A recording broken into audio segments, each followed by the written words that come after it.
اللہم صلی علی محمد وعلی آل محمد واصحاب محمد وازواج محمد وامت محمد اجمعین الی یوم الدین۔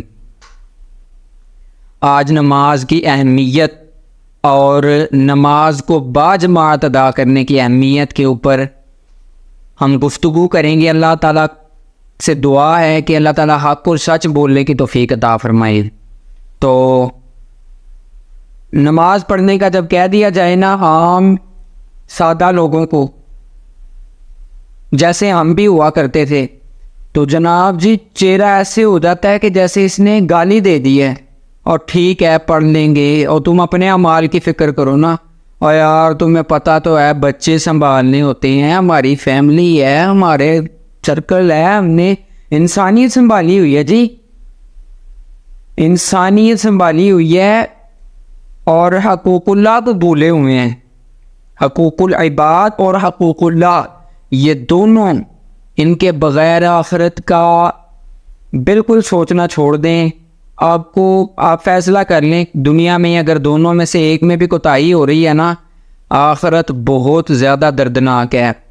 وہ مولوی اور ہوں گے جو کہتے ہیں نا ان اللہ غفور رحیم، بے شک اللہ تعالیٰ غفور رحیم ہے، ہم بھی مانتے ہیں، لیکن وہ صرف یہ بتاتے ہیں کہ یار کوئی چکر نہیں، نماز اس آیت کا وہ یہ مطلب بتاتے ہیں کہ اللہ تعالیٰ بہت غفور رحیم ہے، تم نمازیں چھوڑو، لوگوں کے حق کھاؤ، اور جناب جی ٹھیک ہے جو گناہ ہو چکے دعا کرتے ہیں، پھر جیسے بھی ہیں تیرے حبیب کے ہیں، جیسے بھی ہیں تیرے بندے ہیں، اپنے حبیب کے صدقے جیسے بھی ہیں، ہم نے سدھرنا نہیں، ایسی قبول فرما۔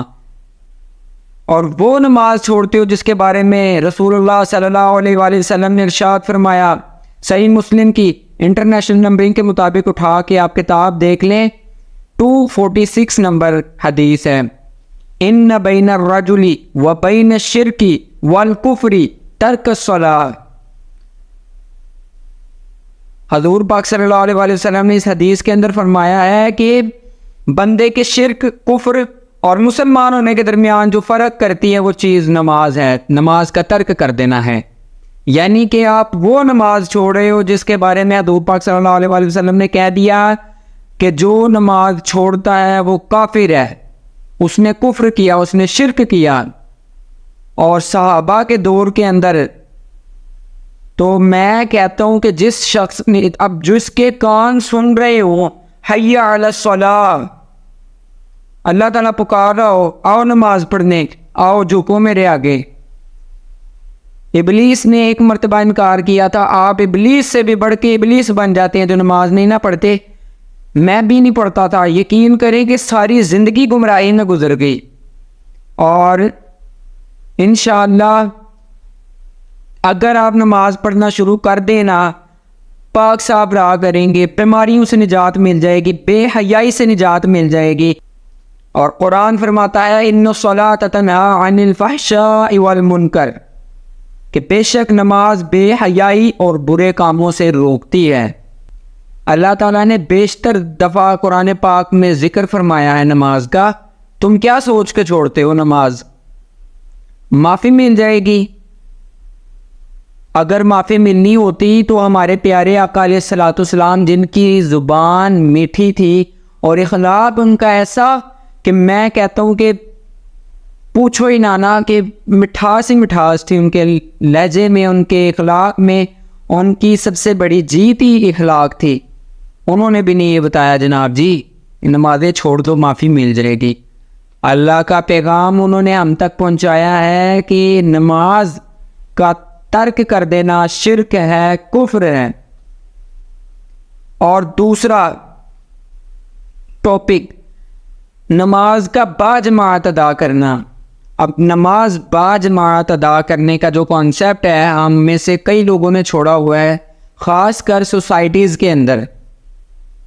اب نماز پڑھنے کے لیے مسجد قریب ہے یا دور ہے، آپ پہلے یہ کوشش کریں کہ نماز باجماعت ادا کرنی ہے، ہم نے مسجد میں ہی جانا ہے۔ تو اس کے اندر نا دو کانسیپٹس ہیں، خوب سمجھ لیں کہ پہلا کانسیپٹ نماز کو باجماعت ادا کرنے کا یہ ہے کہ یہ رسول اللہ صلی اللہ علیہ وآلہ وسلم کا ارشاد ہے۔ صحابہ کے دور میں جماعت کے ساتھ نماز نہ پڑھنے والے کو منافق سمجھا جاتا تھا۔ اور دوسرا کانسیپٹ ہے کہ اگر آپ نماز باجماعت پڑھیں گے اس سے اتحاد بڑھے گا اور یونٹی بڑھے گی اس سے۔ تو آپ دیکھ لیں کہ نماز کا باجماعت ادا کرنا مسلمانوں کے بیچ میں اتفاق رہنا اور مسلمانوں کے بیچ میں ایکا ہونے کی دلیل تھی۔ حضور پاک صلی اللہ علیہ وآلہ وسلم کی کوشش ہی نماز کو باجماعت ادا کروانے کی یہ تھی کہ مسلمان اکٹھا ہو کے یکجا ہو کے رہیں تاکہ 313 1000 کے اوپر بھاری پڑ جائیں۔ اور آپ نے اپنی اپنی مسجدیں الگ بنا کے رکھی ہیں، اپنے اپنے پیر الگ بنا کے رکھے ہوئے ہیں، اپنی اپنی مسجدیں ہیں، اپنے اپنے پیر ہیں، ترکشوں میں زنگ کھائے سارے ٹوٹے تیر ہیں۔ قوم کو میں آئینہ دکھانے آ جایا ہوں، سوئے ہوئے شیروں کو جگانے آ جایا ہوں۔ نماز پڑھیں، ایک ہو جائیں۔ مسلمانوں کی تو وہ پاور تھی کہ جناب جی مشکلات کے کلیجے سے دل نکال لاتے تھے مسلمان، کیونکہ ایک تھے۔ خدا کی مدد اور نصرت حاصل ہوا کرتی تھی۔ پھر جب آپ کہیں گے کہ تو الگ ہے میں الگ ہوں، آج جناب جی ایک شخص نے نا سوال اٹھایا کہ جناب جی عربی گرامر اور اصول حدیث اور اصول مسلک یا واٹ ایور آپ اس کو پڑھے بغیر دین کو نہیں سمجھ سکتے۔ اب یہ بتائیں کہ یہ اس بندے کی عقل عاجز کر گئی ہے کہ حضور پاک صلی اللہ علیہ وسلم نے یہ چیز کیوں نہیں فرمائی؟ اور اگر آپ اصول حدیث، عربی گرامر اور جتنا بھی درس نظامی اگر آپ کرتے ہیں تو آپ کا درس نظامی دیوبند قبول کریں گے، اور اگر آپ دیوبند کے مدرسے سے تعلیم پاتے ہیں تو سنی مانیں گے، اہل حدیث مانیں گے، اہل تشیع مانیں گے۔ چاروں کے بیچ میں آپس میں اختلاف ہے جناب۔ یوسیفیوں کا الگ مسئلہ ہے، اور دوسری طرف وہ گرین پگڑی والوں کا الگ۔ ان کے تو سمجھنے کے بالکل ٹوٹل کانسیپٹس ہی ہے، یہ دین ہے، انہوں نے یہ دین بیان کیا ہوا ہے۔ تو رسول اللہ صلی اللہ علیہ وآلہ وسلم نے صاف اور کلیئر سادہ لفظوں میں بیان کر دیا کہ نماز جو ہے نا ایک تو ارکان اسلام میں سے ایک رکن ہے، فرسٹ پریورٹی ہے نماز۔ اور نماز کا اب اگر آپ نے حضور پاک صلی اللہ علیہ وآلہ وسلم کی اس بات سے متفق ہے نا تو آپ کا ذہن بھی آپ کو بتائے گا کہ میں کیوں متفق ہوں۔ صرف ایک نام پہ تو مسلمان ہوں، صرف کلمہ گو ہوں میں، صرف کلمہ گو۔ تو صرف کلمہ گو کی یہ حیثیت ہے کہ ان کو ہم دنیا میں کافر نہیں کہہ سکتے، ان کے اوپر کفر کا فتویٰ نہیں لگا سکتے۔ حضور پاک صلی اللہ علیہ وآلہ وسلم نے حدیث میں بیان کر دیا، وہ ان کی زبان مبارک تھی۔ ہم اپنی زبان سے یہ الفاظ کسی مسلمان کے لیے نہیں نکالیں گے۔ صرف ایک علمی بات آپ لوگوں تک پہنچائی ہے، حضور کا فرمان آپ تک پہنچایا ہے، کیونکہ میرے نبی پاک صلی اللہ علیہ وآلہ وسلم نے فرمایا تھا غدیر قوم میں کہ میری بات جو مجھ سے سنو وہ آگے پہنچا دینا۔ اس لیے میں نے اپنے پیارے آقا علیہ الصلوۃ والسلام کا فرمان آپ تک پہنچایا ہے، ان بین الرجل و بین الشرک والکفر ترک الصلاۃ، کہ بندے کے شرک کفر کے درمیان جو چیز فرق کرتی ہے وہ نماز کا ترک کر دینا ہے۔